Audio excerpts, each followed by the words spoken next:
기도하겠습니다. 하나님 감사합니다. 오늘도 주님 예배의 자리에 우리를 불러주심을 감사합니다. 하나님 특별히 오늘 또 생일로 감사한 우리 박영희 성도님 건강 붙들어 주셔서 몸이 연약하고 힘든 가운데 있지만 하나님의 은혜로 잘 지탱하고 견디게 해주심을 감사합니다. 주님의 얼굴을 배우는 날까지 이 믿음 흔들리지 않고 이 건강을 지켜갈 수 있도록 은총을 내려 주시옵소서. 이 시간도 하나님 우리와 함께하지 못하는 우리 지체들이 있습니다. 몸이 아파서 혹은 여러 가지 바쁜 일로 이런저런 일로 함께하지 못하지만 주께서 은혜를 주셔서 이제 주님 앞에 함께 주의 얼굴을 배우고 찬양하고 예배하면 그 은혜의 날을 또 그 은혜를 부어주시고 저들에게도 은혜 내려 주시옵소서. 이 시간 주 앞에 아뢰는 기도의 제목에 주께서 하나하나 다 들으시고 응답하시며 위로하시고 우리의 심령과 영혼 가운데 특별히 말씀하여 주시옵소서. 오늘도 우리 주 예수 그리스도의 이름으로 예배하는 대한민국 한국교회 가운데 주의 은혜를 내려주시고 한국교회 가운데 다시 한번 열방을 섬길 수 있는 부흥을 허락하여 주시옵소서. 예수님의 이름으로 기도하옵나이다. 아멘. 서양 사람들 그 이름 중에 크리스토퍼라는 이름이 상당히 많이 있습니다. 신대륙을 발견한 콜럼버스의 이름도 크리스토퍼 콜럼버스입니다. 그리고 이제 유아들 책 등에 보면은 곰돌이 푸 유명한 책이거든요. 그걸 안 읽으면 안 됩니다. 거기에 나오는 소년 이름도 크리스토퍼입니다. 그래서 이 크리스토퍼라는 이름을 참 많이 쓰는데 이 크리스토퍼라는 말은 그리스도를 지고 가는 자 혹은 그리스도를 따르는 자라는 그 의미를 가지고 있는 뜻입니다. 그러니까 크라이스트에서 나온 이름이다라고 이렇게 볼 수가 있습니다. 그러니까 이 콜럼버스 같은 경우는 그의 부모가 크리스토퍼라고 이름을 지어준 것은 그의 인생이 그리스도와 함께 그리고 그리스도를 지고 가는 인생, 그리스도를 따르는 인생으로 살아라라고 아마 이름을 지어줬을 겁니다. 그런데 정작 이 콜럼버스는 평생 그리스도를 지고 가는 인생을 살지 않고 황금을 찾아 황금을 따라 인생을 살았죠. 그가 신대륙 발견하기 전에 그는 그 신대륙을 인도로 생각했습니다. 그래서 인도에 가면은 황금이 모래같이 많다라는 걸 증명해내기 위해서 그의 신념으로 항해를 시작합니다. 그러다가 발견한 것이 지금의 아메리카 신대륙인 것입니다. 그는 그렇게 평생 살다가 노년에서야 그는 하나님 앞에 이렇게 기도를 합니다. 하나님, 제 이름이 그리스도를 지고 가는 자 크리스토퍼인데 지금까지 저는 헛된 것만 지고 다녔습니다. 이제부터 그리스도를 지고 가는 크리스토퍼가 되게 하여 주옵소서. 이러한 돌이킴과 회개의 기도 이후에 그 노년의 생활은, 노년의 삶은 거룩한 삶으로 하나님 앞에 온전히 드려진 삶으로 살아갔다고 합니다. 여러분, 우리 모두는 자기 자신이 누구인지를 설명하고 알리는 그러한 이름을 각자가 다 가지고 있습니다. 각각의 이름이 다 다르죠. 그러나 우리 모두에게 공통적인 이름이 있습니다. 그것은 바로 그리스도인이라는 이름입니다. 우리말로 한다면, 우리 한국말로 한다면 기독교인이다 이렇게 볼 수가 있겠죠. 여러분, 누가 천국에 들어갈 수 있을까요? 바로 이 그리스도인이라는 이름을 가진 자만이 들어갈 수 있습니다. 기독교인만이 갈 수가 있죠. 종교로서의 기독교인 말고요. 예수 그리스도 그 이름을 받은 자만이 천국에 들어갈 것입니다. 그렇기 때문에 이 그리스도인이라는 이름은 매우 영광스럽고 능력 있는 이름인 것입니다. 그런데 우리는 혹시 이 이름을 숨기고 혹은 껍데기로만 가지고 있지 않는지 한번 오늘 이 말씀을 통해서 돌아보기를 원합니다. 예수님 당시에 수많은 사람들이 예수님을 쫓아다녔습니다. 오늘 우리가 읽은 본문은요, 오병이어의 사건 바로 이후에 이루어진 그 사건의 연속선상에서 이루어진 한 장면을 소개하고 있습니다. 오병이어는 말 그대로 이 보리떡 5개와 물고기 2마리로 5,000명을 먹이고도 12강주류를 남긴 그 사건입니다. 남자들만 5,000명이었으니까요. 여자들, 어린이들, 노인들까지 다 합하면 10,000명 이상은 충분히 했다라고 우리가 충분히 예측할 수가 있습니다. 이 오병이와 비슷한 사건이 마태복음에 보면은 7병2호로 또 기록되고 있습니다. 그러니까 보리떡 7개와 물고기 2마리로 4,000명을 먹이고 8강주리가 남죠. 그러니까 거기서도 4,000명이니까 남자들만 4,000명이니까 합하면은 1만 명은 넘는 거죠. 그러니까 예수님은 그 당시에 예수님을 따른 사람들이 굉장히 많았다는 거죠. 몇천 명이 모이고 몇만 명이 모이는 오늘로서는 정말 우리가 상상할 수 없는 그러한 예수님은 슈퍼스타였다라고 볼 수가 있습니다. 그리고 예수님이 기적을 일으킬 때마다 인산인해를 이루어서 사람들이 가까이 올 수 없을 만큼 많았다라고 성경은 여러 군데서 말씀하고 있습니다. 그럼 가끔씩 우리 한류 배우들이 일본에 가면은 그 어마어마한 메인 스타디움이 꽉 차는 것을 보게 되죠. 왜냐하면 그 일본에는 한류 배우들의 팬클럽이 있기 때문에 그래요. 팬클럽 하면은 우리는 그 사람 팬으로 그냥 클럽에 가입하면 되는 거 아닌가? 팬카페에 가입하면 되지 않는가? 근데 일본에서는 그렇지 않답니다. 팬클럽에 들어가려면 시험을 봐야 된대요. 어떤 시험이냐? 기본적으로 그 주인공이 나오는 드라마라면은요, 드라마가 막 몇십 부작 되잖아요. 그걸 5번 이상 봐야 된다는 거예요. 네.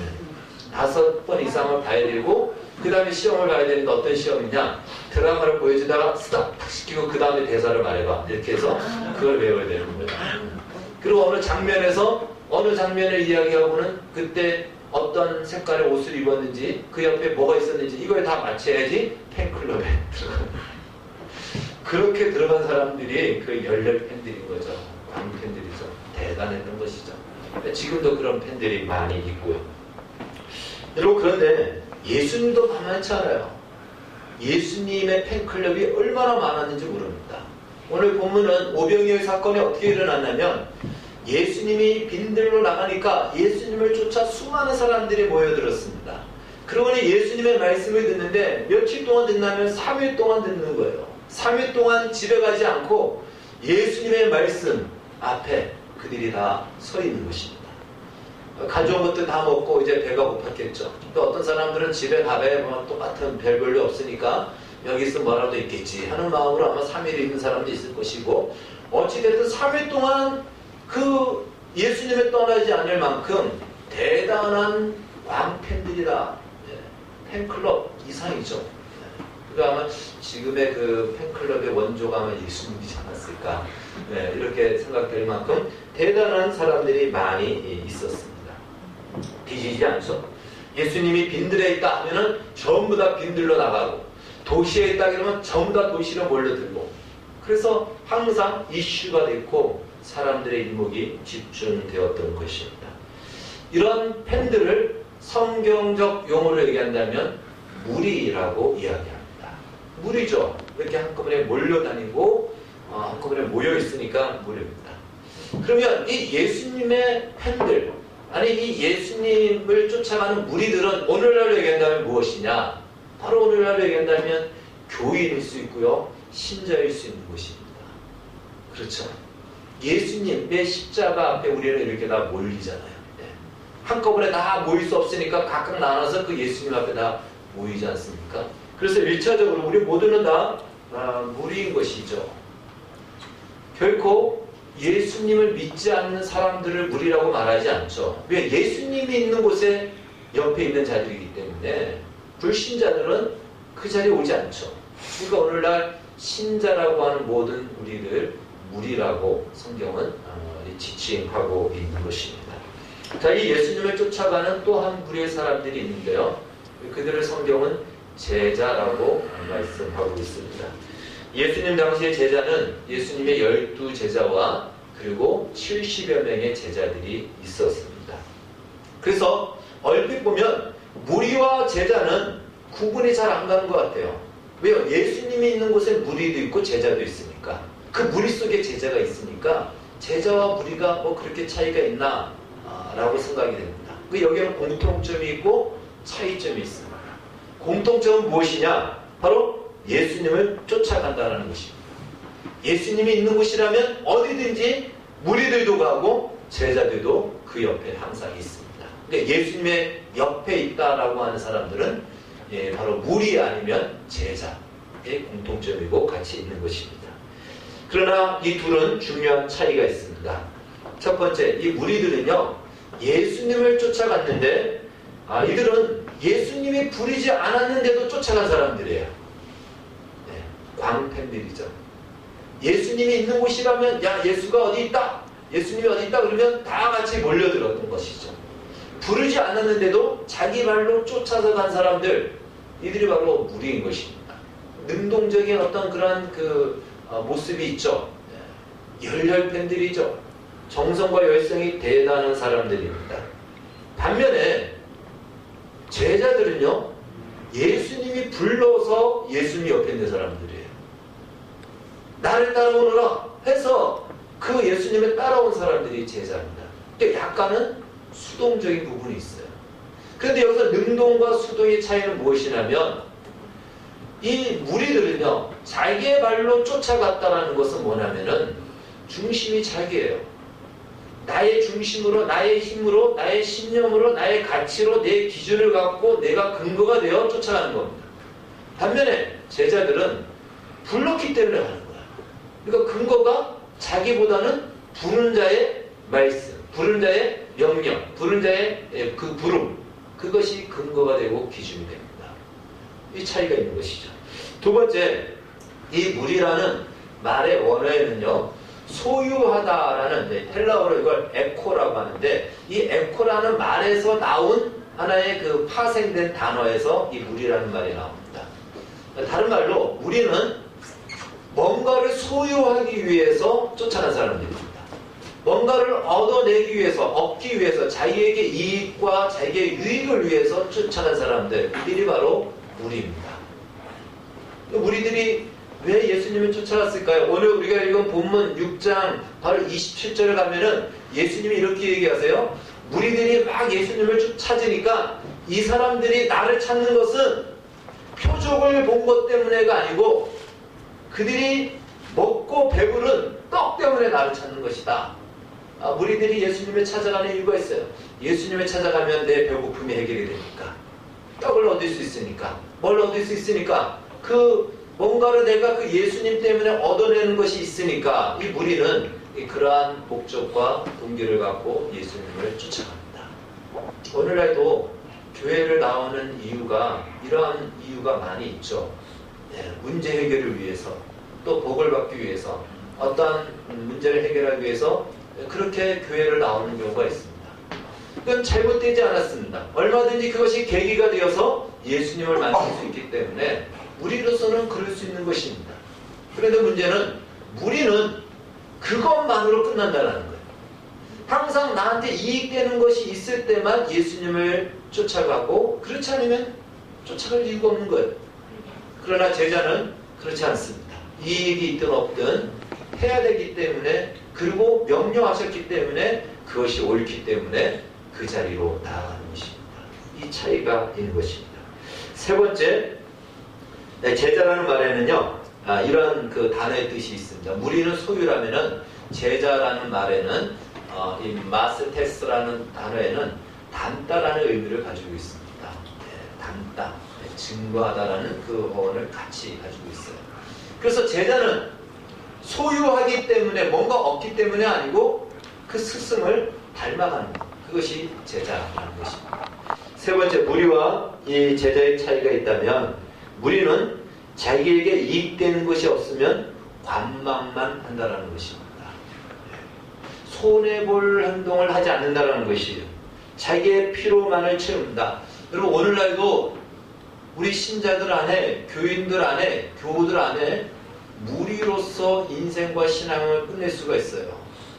다른 말로 나의 종교적인 만족만 채우고 거기서 멈춰버리면 무리로서의 신앙으로 끝날 수가 있다는 것입니다.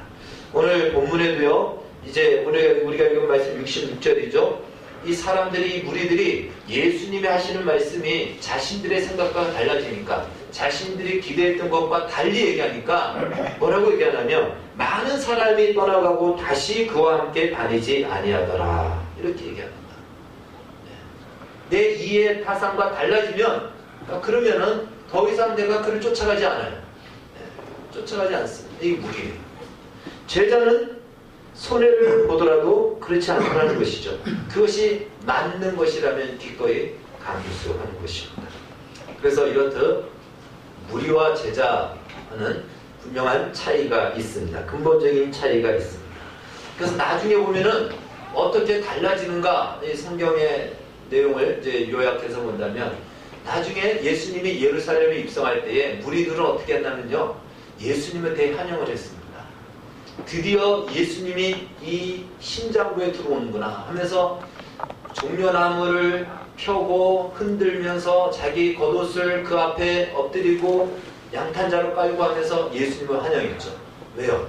이 무리들의 이해와 타산과 맞았기 때문에 그래요. 그들이 기대했던 것은 무엇이냐면 다윗의 왕국을 꿈꿨습니다. 하나님이 약속한 다윗의 왕국을 다시 건설할 메시아, 바로 그를 예수로 생각했기 때문에 저 예수님이 오면 로마로부터 우리 이스라엘을 다윗의 영광을 재현하는 왕국으로 만들 것이다. 그 기대와 목적을 가지고 예수님을 환영했던 것입니다. 그런데 예수님이 고소를 당하고 이 본디오 빌라도 앞에 갔을 때 예수님이 아무런 저항도 하지 않고 힘없이 그냥 로마의 그 권력 앞에 무너지는 것 같은 거예요. 이 빌라도가 예수님을 죽이라고 하니까 처음에는 예수님을 죽이기 싫어서 죽이는 사형법이 아니고 이 채찍과 매를 때리는 것으로, 그것도 하나의 그거예요. 형벌이에요. 네. 우리말로 한다면 권장 70대 뭐 이러듯이. 그래서 그냥 권장만 때리고 풀어주려고 그랬습니다. 그 예수님이 채찍을 맞고 또 권장을 맞고 했으니 온몸이 피투성이가 된 거예요. 얼굴이 붓고 피 범벅이 되고 입술이 부르트고 눈이 붓고, 그 모습을 백성들이 보는 순간 저 예수가 우리가 메시아를 믿었던, 기대했던 예수인가? 그들이 그 기대가 반대로 분노로 바뀌죠. 아니 저렇게 맥없이 힘없이 저 모양 저 꼴로 그냥 저렇게 그냥 죽어간단 말인가? 그래서 그들은 그 기대만큼의 분노를 터뜨립니다. 그래서 예수를 십자가에 죽이라, 십자가에 못 박으라 라고 돌변하죠. 이 무리들은 결국은 자기들의 이해 타산이 맞지 않으니까 어떻게 됩니까? 원수로 돌변합니다. 바뀌었습니다. 제자들은, 여러분 제자들도 예수님을 다 떠나 도망갔죠. 그러나 제자들의 시작 자체가 그들에 의해서 시작된 것이 아니고 부르신 자에 의해서 시작됐기 때문에 흩어졌던 그 제자들을 예수님이 다시 찾아가서 예수님께서 부활하시고 난 뒤에 그들을 다시 부르시고 다시 그들에게 사명을 주시고 다시 그들을 통해서 하나님의 놀라운 역사와 일을 이루시는 것을 보게 됩니다. 그래서 이 무리와 제자는 분명한 차이가 있는 것을 우리가 알 수가 있습니다. 정리하면 무리들은 예수님의 광팬들이었습니다. 그러나 계산이 달라지고 기대가 달라지니까 예수님의 원수로 돌변합니다.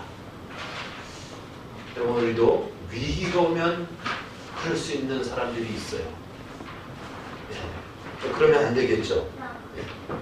근데 우리가 성경을 통해서 자세히 알아야 될 것은 예수님은 결코 무리를 부르시지 않았다. 예수님은 누구를 부르셨죠? 제자를 부르셨습니다. 무엇으로 부르셨습니까? 무리로 부르시지 않았어요. 제자를 부르신 거예요. 그러니까 무리들은 원래 그런 겁니다. 원래 그런 거예요.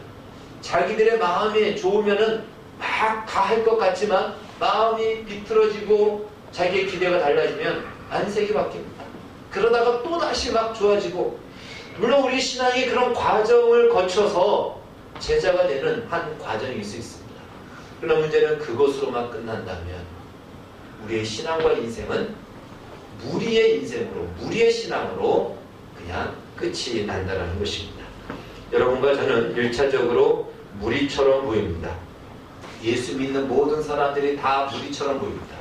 그러나 예수님은 무리로 부르시지 않고 무엇으로 부르셨다고요? 제자로 부르셨습니다. 한번 따라해 봅시다. 예수님은 제자로 부르셨다. 여러분과 저를 다 제자로 부르셨어요. 제자로 부르셨지 무리로 부르시지 않았다라는 거예요.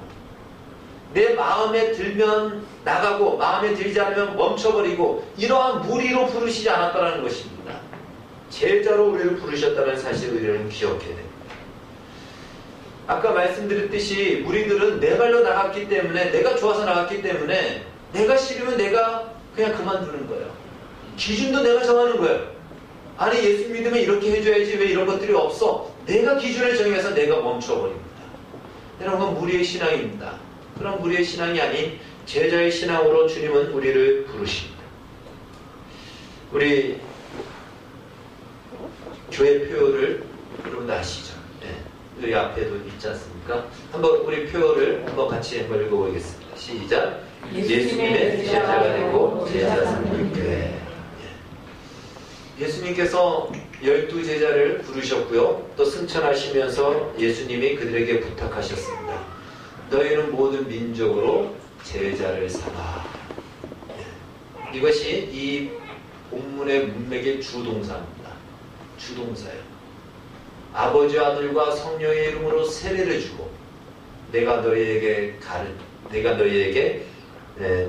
분부한 모든 것을 가르쳐 지키게 하라. 이것이 교회의 본질이요, 교회의 존재 목적인 것입니다. 여러분, 우리는 지금까지 어떻게 살아왔습니까? 제자로 살아왔습니까? 무리로 살아왔습니까? 주님께서는 우리에게 무리로 살아온 지금까지의 시간을 기다려 주셨습니다. 그렇다면 이제는 남은 생에 우리가 얼마만큼 살지 모르지만 무리로서 인생을 끝난다면 우리의 인생은 참 아까운 인생으로 그냥 끝날 것입니다. 제자로 주님의 부르심을 우리는 결정하고 선택을 해야 됩니다. 그래서 2019년 한 해를 시작하면서 우리가 1월달 한 달은 계속해서 이 한 해를 바라보며 준비하는 그런 말씀을 전하고 있는데, 올 한 해 이제 내가 지금까지 나의 삶이 무리였다면 이제는 제자의 삶을 살아야 되지 않을까, 이러한 마음의 결단과 깊은 고민과 결정을 해야 된다는 것입니다. 제자 삼으라는 이 명령, 이 말씀은요, 선택이 아닌 명령이라는 것입니다. 그런데 우리가 끝까지 무리로 남겠다 그러면 주님의 명령을 우리는 외면하는 것입니다. 물론 그 명령을 외면한다고 해서 지옥 가지는 않겠지만 어떤 경우에는요, 이럴 수는 있을 것 같아요. 천국이 잘 보이는 객석에 앉을 수 있을 것 같아요. 여러분, 무리로 남겠다고 주장하지 마십시오. 제자가 된다는 것은 한 번에 완성되는 것도 아닙니다. 제자는요, 시간을 거쳐서 완성되어집니다. 우리가 선뜻 제자가 되지 않겠다 혹은 제자가 될 수 없다라고 생각하는 이유가 있어요. 그것은 무엇이냐면, 제자가 되면은 뭔가 내 자유가 억압되어지고 내 삶이 고난스러워지고 뭔가 그럴 것 같아요. 그리고 완전히 다 헌신해야 되고 다 희생해야 되고 그렇게 생각해요. 여러분, 그렇지 않습니다. 교회 봉사를 많이 하는 그 사람이 제자일까요? 아닙니다. 제자와 무리의 가장 중요한 것은요, 내가 중심이 되어서 봉사를 한다면 그건 여전히 무리예요. 내가 중심이 되어서 헌신을 한다면 여전히 무리입니다. 제자란 이제부터 내가 중심이 아닌 예수님이 나의 주인이십니다. 여기서부터 제자의 시작입니다. 그리고 이 시작이 완전히 주님이 나의 주인이 되는 것으로 완성되어집니다. 그 안에 헌신이 있는 것이고 그 안에 요만큼의 헌신이 있고 이만큼의 헌신도 있고 그렇게 차이가 있을 뿐이고, 또 그것이 점점 넓혀질 뿐이지, 제자로 살겠다고 해서 한 번에 주를 위해서 내 목숨을 바치겠습니다, 그렇지 않다라는 사실을 기억하십시오. 또 하나요, 중요한 것은 제자로 살지 않고서는 우리는 진정한 주님이 주시는 참된 평화와 평강과 힘을 누릴 수가 없습니다. 마태복음 11장 28절에서 예수님이 이런 말씀을 하셨죠. 수고하고 무거운 짐진 자들아 다 내게로 오라. 내가 너희를 쉬게 하리라. 나는 마음이 온유하고 겸손하니 나의 멍에를 메고 내게 배우라. 그리하면 너희 마음이 힘을 얻으리라. 여러분, 우리는 참된 평안과 힘을 얻기 위해서 주님 앞에 나옵니다. 그러면요, 주님과 함께 멍에를 메야 돼요. 그 당시에 멍에는 소가, 우리가 그 소 달구지 알지 않습니까? 근데 그 이스라엘에는 소가 2마리가 멍에를 끌었어요. 그래서 멍에가 커요. 어미소가, 큰 소가 하나 끌고 그 옆에 있는 소는 그걸 배우는 겁니다. 그래서 이제 멍에를 끌도록 훈련시키는 거죠. 우리나라는 1마리가 끌었죠. 그런데 그 나라에서는 2마리가 끌었습니다. 그러면 그 중에 2마리가 서로 힘이 각각 세면 이게 잘 안 돼요. 어느 1마리가 힘이 세서 그 주도에 나가고 옆에서 그걸 배워가는 거예요. 예수님이 그렇게 얘기하시는 겁니다. 나와 함께 내 멍에를 메야 된다. 다른 말로 예수님이 가는 길을 우리는 똑같이 갈 때만이 진정한 평안과 힘을 누릴 수 있는 것이지, 나는 멍에를 메지 않고 나는 그 길을 가지 않고 평안과 힘을 누리겠다, 그럴 수는 없다는 것이에요. 진정한 예수님의 평안과 힘을 얻고자 한다면 예수님이 가신 길을 가야 됩니다. 근데 우리는 그 길을 가면 우리 죽을 것 같잖아요. 그 모든 건 다 내가 받아야 될 것 같잖아요. 아니에요. 주님이 말씀합니다.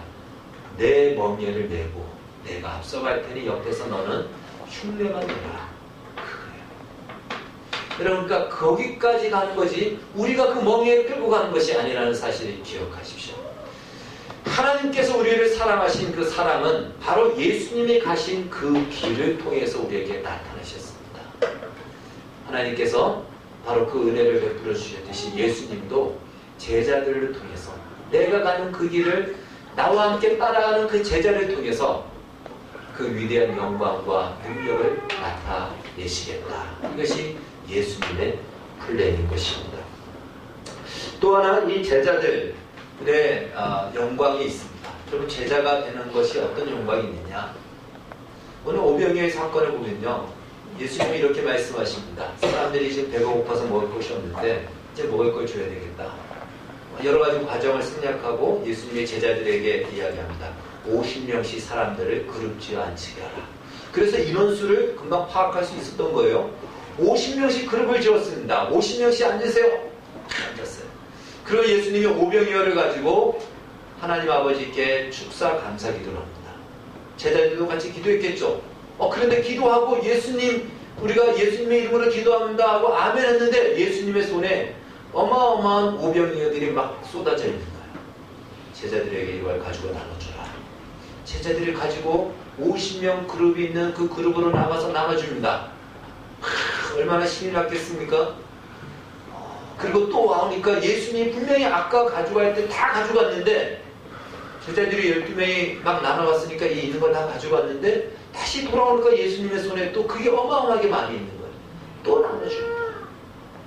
아마 개 중에 어떤 사람들은 받았는데 안 받은 것처럼 해서 달라고 했을 거고, 그러자 어떤 사람이 당신 아까 받았잖아 하고 막 실례기로 막 버리고 막 그런 일이 있었을 거예요. 그러나 제자들은 걱정이 없죠. 예수님께 가면 신기하게 또 있는 거예요. 여러분, 그 현장을 목격한 자들은 제자들 뿐이라는 거예요. 물론 거기 있는 사람들은 기적인 것을 알았어요. 그러나 그것이 어떻게 예수님의 손에서 나왔는지 그 내용은 모르지만 예수님이 기도하시고 예수님의 손에 가면 그것이 있다는 걸 제자들은 거기서 그 과정을 통해서 믿음을 배우게 됩니다. 그 현장을 목격하게 된 거죠. 또 제자로서의 기쁨과 영광이 있다면 바로 이겁니다. 여러분, 지난 몇 년 전에 다니엘 기도의 강사로 섰던 김진규 감독이 있었습니다. 드로잉 쇼를 최초로 만든 사람인데, 그분의 그 간증 안에 보면은 예수님을 기도 중에 십자가를 지고 가는 그 장면을 보면서 예수님이 얼마나 고통스러웠을까요? 예수님이 얼마나 아팠겠습니까? 라고 물어보니까 예수님이 아니다, 난 아프지 않았다. 아픈 건 사실이지만 이 일을 통해서 구원의 역사가 이루어진다는 것을 생각하면서 나는 미소로 웃음을 지으며 십자가를 졌다. 그분이 영광 중에 그걸 깨닫게 돼요. 그래서 십자가 가시관을 쓴 예수님을 그렸는데 어떤 그림을 그렸냐?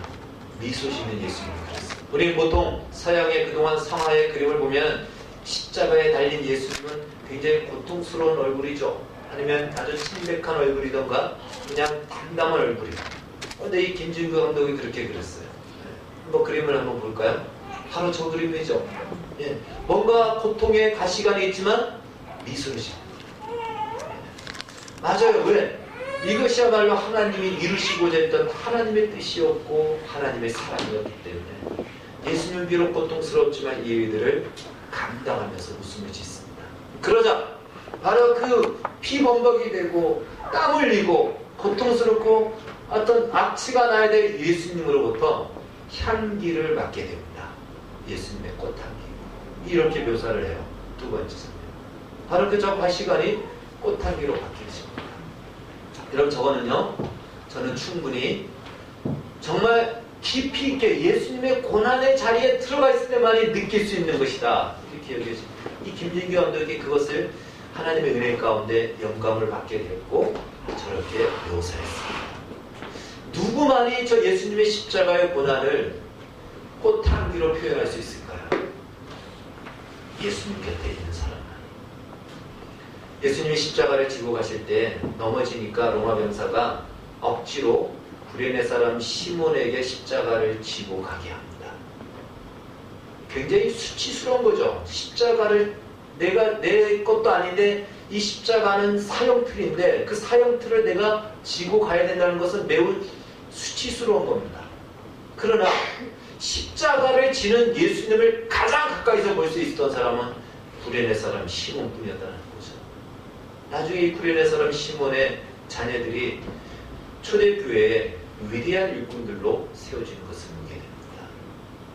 여러분 그 예수님 옆에서 십자가를 지는 예수님의 숨결과 숨소리, 그분이 어떤 마음으로 십자가를 졌는지를 가장 가까이서 볼 수 있었던 시몬처럼 제자로 산다는 것은 예수님의 그 마음과 하나님의 그 마음과 하나님의 그 심정과 하나님의 그 뜻을 가장 가까이서 경험하고 맛볼 수 있는 것입니다.